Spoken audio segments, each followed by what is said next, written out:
do. They wonder who is Doctor Who. So I ask you, who's Doctor Who? Welcome back to the Doctor Who Collectors Podcast. I'm Larry Van Mersbergen, your host, and I've been collecting Doctor Who since 1981. In 1985, I had this crazy idea of starting a small Doctor Who store, and I called it Bundles from Britain. And a couple years ago, when I purchased a book called Red, White, and Who, The Story of Doctor Who in America, lo and behold, I found the name of my store in the index, and it's mentioned on page 384. I thought, wow. That book is a wonderful book, and it's a great resource. It's written by some wonderful friends of mine, including Stephen Warren Hill, the late Jennifer Adams Kelly, Nick Seidler, and Robert Warnock. Please support this book. It's published by ATB Publishing and is available where most books are sold. Also, don't forget that this coming November is the Chicago TARDIS Convention in Lombard, Illinois. It is the 20th year of this conference, and it's over Thanksgiving weekend, that Friday, Saturday, Sunday, so try to make plans to join us in Lombard. This year, as the Doctor, Paul McGann, the 8th Doctor, will be one of the guests. If you want to find out more, go to chicagotardis.com and be sure to stop by, say hello, and get your Doctor Who Collectors Podcast ribbon. And just introduce yourself, be friendly, and say hello, and tell me your collecting story. I love to collect those. Another podcast I do want to give honorable mention to and high praise for is the Target Book Club podcast hosted by my good friend Tony Witt. That is also available on iTunes. I will be a guest panelist on a few upcoming episodes. The next episode, as of this taping, will be about the Mind of Evil, where I'll be appearing that. I'm recording that section in a few days. I will also be a guest panelist for Day of the Daleks, and tentatively I've been asked to be a panelist at the Chicago TARDIS podcast recording of The Three Doctors. Our theme song, everybody loves a podcast theme song, especially this one. It's Who's Doctor Who, written by Barry Mason and Les Reed, performed by Fraser Hines. He played Jamie McCrimmon in over 113 Doctor Who episodes, the longest-running character, and a good friend. Consider becoming a friend of the podcast. Publishing a podcast does involve some expenses, and so I hope that if you like the material, and I have a lot of material for plenty of shows. So if you want to help us out, a small subscription at $5 a month would help us greatly. You can cancel at any time. There's no obligation. You can reach our page at patreon.com/Doctor Who Collectors Podcast, all one word. And I always thank my podcast patrons. We have none at the moment, so be the first person to do actually the second tier, which I think is a $20 subscription. We have a special gift for you. So I'll announce that when we get our first person. Sad, really, isn't it? People spend all their time making nice things, and other people come along and break them. A new segment on the show is I want to talk about collection protection. Or, as the Doctor says, people make nice things and other people want to break them. But recently, I want to tell you a story of that happened to me not long ago, actually. I have a Who room. This is where I record the podcast. It's where I keep all my Who collectibles. I try to keep them in good shape, protected, and well displayed, because you want to see them and enjoy them. Anyway, I had this decorative shelf. And what I mean by decorative is that it was a long shelf with a couple of supports underneath it, and you hooked it on the wall with picture hook frames. Already you're kind of thinking, oh my, that doesn't sound good. Well, you're right. It was a bad decision. Anyway, I did put it, I put the screws in studs and I hung it on the wall and I tested the weight and it seemed okay. So I put on there, basically what I kept on there was my WHL and hardbacks, but I also had a gold Dalek bust, a Daypole Dalek and TARDIS. Well, unfortunately, decorative shells are exactly what they are. They're not meant to hold anything. So one morning I found my shelf and most of my collection on the floor. My Daleks were broken beyond repair, so I will be replacing those. Nothing else was damaged, but now I have wall-mounted shelves that are guaranteed to hold up to 200 pounds and will not fall. So if you're building your own shelves or deciding to hang something on a built-in, make sure your bookcases are not over their weight capacity. Books can be heavy. If you have records or LPs, those are even heavier. So make sure that they're weighted for that. The more, I have a 3 system of brackets, and the brackets are screwed into the shelves, so I could stand on those shelves. They are not going to move. And so be consider of that. If you have any collection protection stories or tips, please write us on Facebook or Twitter at Doctor Who Collectors Podcast, or email us at drwhocollectorspodcast@gmail.com. And our website, don't forget, is drwhocollectors.com. So that's a wonderful opportunity. I'm going to talk about many ways to preserve your books, your figurines, your collectibles, your records, your singles, your tapes, your VHS tapes. I have a lot of confidence in the materials I use. Since I used to be a dealer, I used to put everything in bags. My former partner used to joke that anything could be bagged, priced, and sold. This is almost true. Let's get a shift on. Anyway, we're going to move on to the focus of the show today. We're going to talk about the Doctor Who annuals 1973, 1974, and 1975 during the John Pertwee era, which is one of my favorite eras of Doctor Who. It's the one I started. I started watching Doctor Who in 1975 when I was 6 years old. My mother introduced me to the show. So I remember specifically, in fact, I found a photo. I made a Keller machine from the Mind of Evil out of Legos. Absolutely. Just, I was a very young kid, but I never stopped watching the show. And it's a long time after that now. Anyway, I've talked about Doctor Who annuals in previous episodes, so I'm not going to go into great detail about World Distributors, but they did publish these annuals for these 3 years.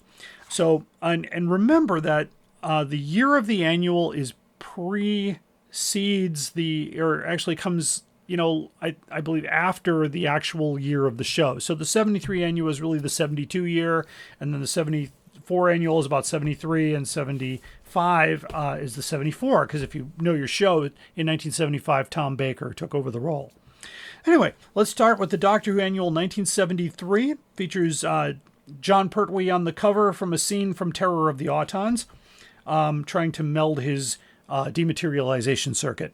So here are some details about that annual. It is the annual number 7, published by World Distributors, released in September of 1972. I was only 3 years old that time.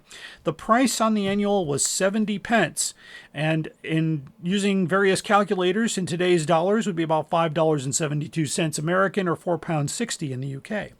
It is a hardback book of 80 pages featuring the Third Doctor. Featured companions include Joe Grant, the Brigadier, and Mike Yates, and the featured enemy was the Master. So let me walk you through the annual. Of course, my annual is not in the best shape. I've got a little bit of a tear at the top, so I'm always looking out for a better copy, and I may replace that one.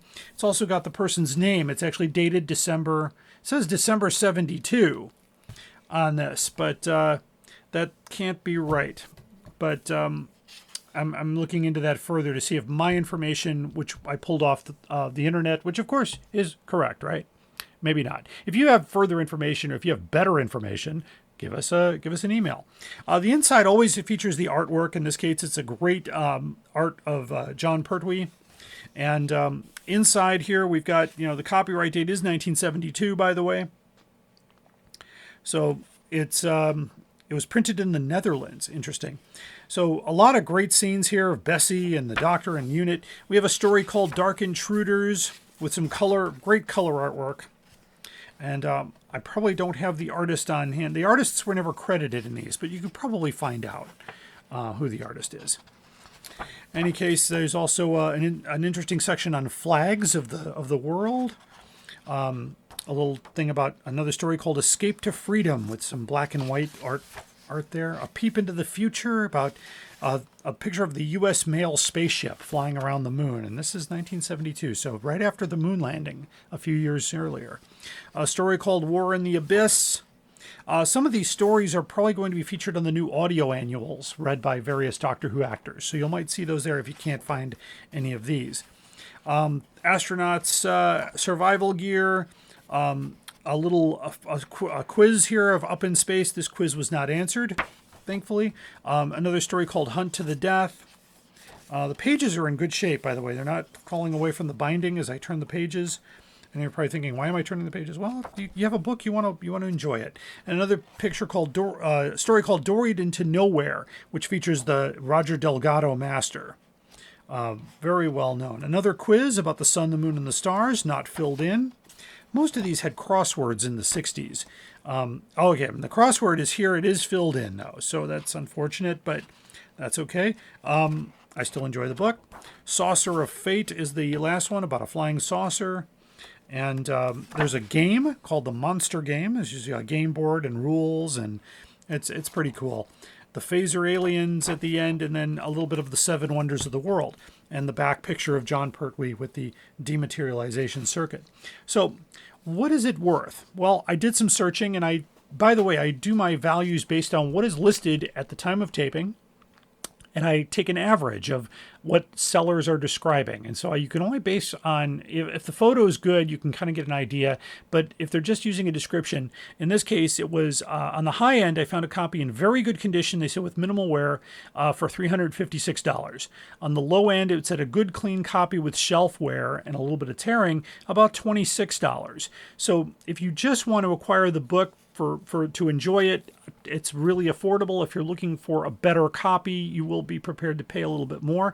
This was not a low print run, so there are some of those out there. Let's talk about the 1974 Doctor Who annual.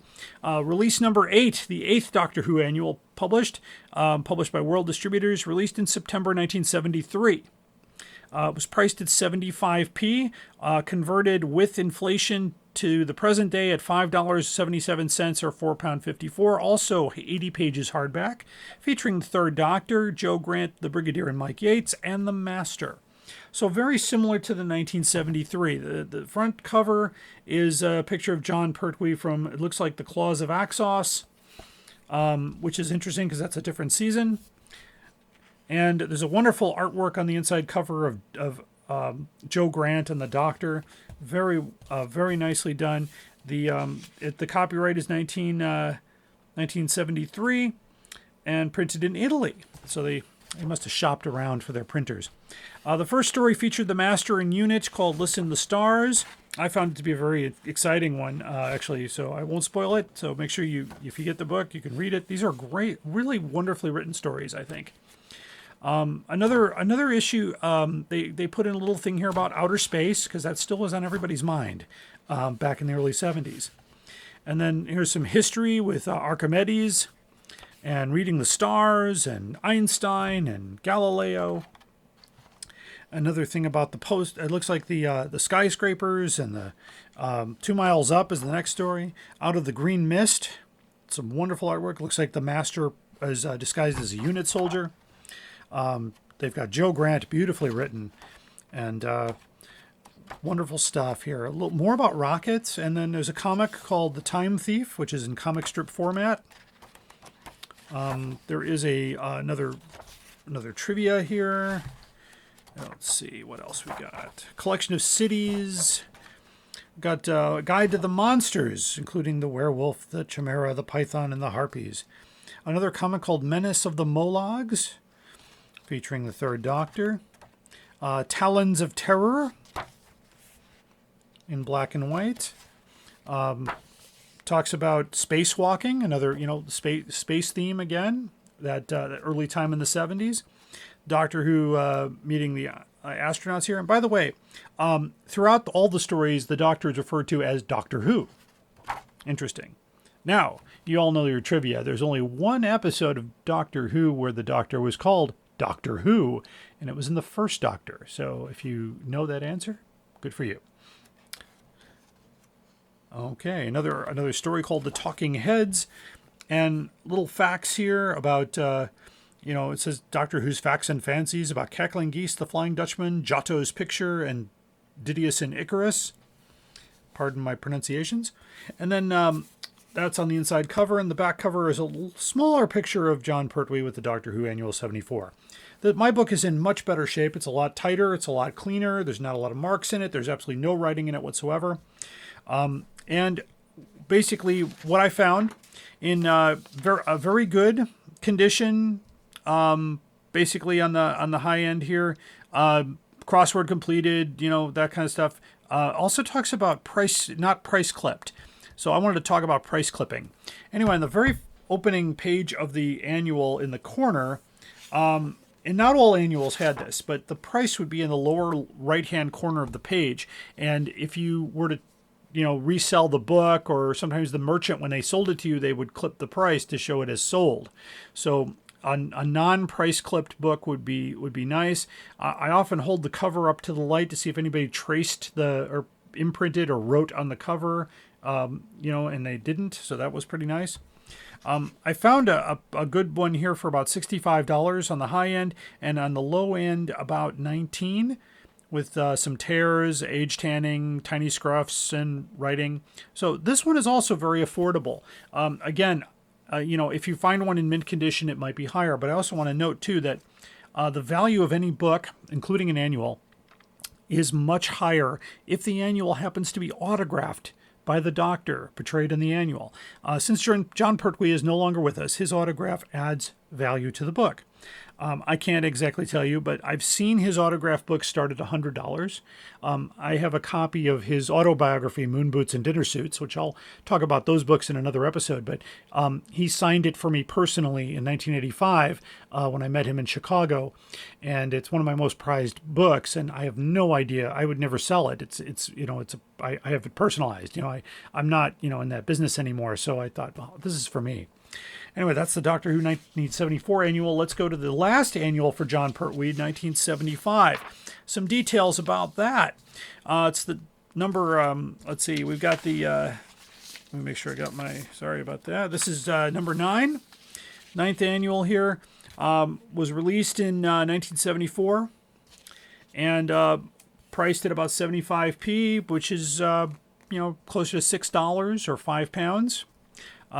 Currency websites and inflation websites help me estimate those amounts. It's 80 pages in hardback, like the previous annuals.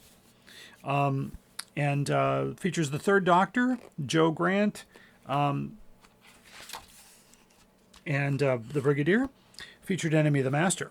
So, looking through this one has a picture of John Pertwee on the cover from Planet of the Daleks. He's got, his hair is fuller. He's wearing a velvet tuxedo. Very, very nice copy. This one happens to be price clipped. There is a thing on the corner here that's been clipped, so that's a good example of that. The artwork is in color. It is copyright 1974 and was printed in England by Jared and Sons Limited. So, walking through the annual, the first story is called The House That Jack Built, and it does feature Joe Grant, even though Joe Grant did leave the series close to that point. And then the next one was an article about it looks like a story about our spectacular sun. And again, another reference to outer space. Interesting. It'll be interesting when I cover the Tom Baker annuals if they continue that theme. And then another story called Not Just an Empty Space. Earth for the Future. Let's see, The Time Thief. That sounds interesting. And this one features Sarah Jane Smith, by the way. Crossword puzzle that's been partially filled in. So that's okay. I don't mind that. Comic book here, comic strip. Missed the title here. Title Dead on Arrival. Nicely drawn. Fugitives from Chance, a spaceship over the English Channel. Looks like a pirate story, which should be pretty cool. Secret of Moon Rocks. Again, this thing about outer space. They must have really had that. They were still excited about all that. More stories. The Battle Within. I'm looking through the book. It says the Master was featured in my research, but I don't see the Master at all in this book. In fact, Roger Delgado passed away in 1975, I think. Maybe even sooner. It was one of the reasons that John Pertwee decided to leave the show. So that's the annual. On the back is a picture of John Pertwee from the Sea Devils. One of the most famous pictures of John Pertwee is him holding the sonic screwdriver with that hard look on his face as he's fighting off those Sea Devils. Anyway, that's the 75 annual. Mine is probably about in good condition as far as it has the price clipping and has writing in it. On the high end, a new copy. I found a new copy never used for $240. That sounds tempting. And then on the low end, I saw an acceptable copy, which is probably a little worse than what I have here for about $55. Where I got my information on sale prices is I took an average from Amazon UK, Amazon.com, eBay, and Abe's Used Books, and found similar conditions and tried to keep those, kind of in the same thing. And, as you know, there is no price guide like there is for the comic book world and for other collectibles. It's just there's too many things by too many different publishers, and no one's ever tackled that task. I would feel it would be... If I ever were to venture on such a project, there would be so much criticism on that and probably would not be received very well because sellers want to name their price. And that's, if you're willing to pay it, then that's that. But be sure to stay within your budget. If you're collecting, make sure you don't go crazy. And we're going to finish here with the most outrageous offer. Again, this is a repeat, but the award for the most outrageous offer for Doctor Who collectibles goes to an eBay seller who is selling his entire WHL and hardcover Doctor Who collection for, get this, $15,000 American. I think it's like 11,000 pounds. My vote is it won't sell. I don't think anybody's going to put down that kind of money for all those books. He doesn't go into a lot of detail. He says some of them are signed, some of them are okay. Not a lot. I mean, if you're going to pay that kind of money, I'd like to inspect every book. I'd fly over there and say, okay, fine. But I'm not going to because for $15,000, I can think of a lot of better things, but I don't think I would do that. If you're interested, go on eBay and you can find that. It's been posted in several Facebook groups as, wow, this is crazy. So if you find an outrageous price for a Doctor Who item, and I can think of a few I've heard of over the years, but let us know and we'll put it on the show. We'll give it a fine. So, and as my tradition, thank you for listening to our podcast. Be sure to subscribe to us on iTunes and everywhere podcasts are found. And if you've missed the previous episodes, you don't have to listen to them in order. I don't keep a story going like in other podcasts. You can listen to them in any order or pick the ones that apply to you. If you have any questions, please post them on Facebook, Twitter, or our website at DoctorWhoCollectors.com, and I'm more than happy to answer those questions. Or come and find me at Chicago TARDIS this November, and I will answer your questions in person. We usually close with a recording, but this is not a rare recording. It's one I'm sure you've heard. John Pertwee, while we're on that theme here, he recorded the song Who is the Doctor in November of 1972. It was released on Purple Records with the song Pure Mystery on the B-side. Now, if you're any millennials out there listening, please Google what I mean by the B-side. Anyway, here is Who is Doctor Who by John Pertwee. I am Larry Van Mersbergen, your host. Until next time, keep collecting Doctor Who.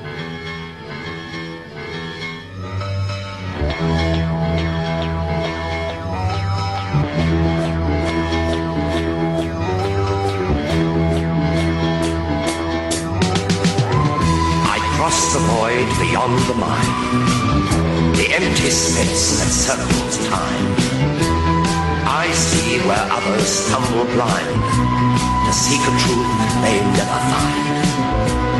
Eternal wisdom is my guide. I am the Doctor. Through cosmic waste the TARDIS flies to taste the secret source of life.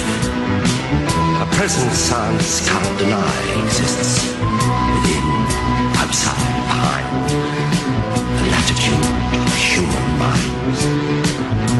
I am the Doctor. My voyage dissects the course of time. Who knows, you say, but are you right? Who searches deep to find the light that glows so darkly in the night? Toward that point I guide my fleet. As fingers move to end mankind, metallic teeth begin their grind. With sword of truth I turn to fight the satanic powers of the night. Is your faith before your mind? Know me, am I the Doctor?